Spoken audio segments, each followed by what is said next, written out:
कि अल्काइंस का general formula अगर देखें तो CnH2n-2, carbon carbon triple bond होता है। अल्काइंस में कार्बन कार्बन ट्रिपल बॉन्ड होता है और उसमें कार्बन कार्बन ट्रिपल बॉन्ड में एक सिग्मा 2 पाई होते हैं, और जिसकी वजह से अगर हम इसको कंपेयर करें किससे, अल्केन और अल्कीन से कंपेयर करें तो अल्काइन ज्यादा रिएक्टिव होता है।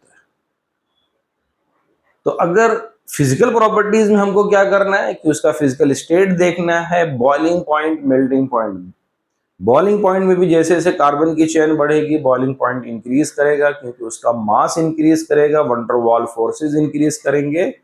इसलिए जैसे जैसे कार्बन की चेन बढ़ेगी बॉइलिंग पॉइंट इंक्रीज होगा। सपोज करिए इथाइन और प्रोपाइन और ब्यूटाइन में कंपेयर किया जाए कि किसका बॉइलिंग पॉइंट ज्यादा होगा, तो ऑब्वियसली किसका बॉइलिंग पॉइंट ज्यादा होगा, ब्यूटाइन का, क्योंकि कार्बन की चेन इंक्रीज हो रही है और कार्बन की चेन इंक्रीज होगी उसका बॉइलिंग पॉइंट इंक्रीज होगा।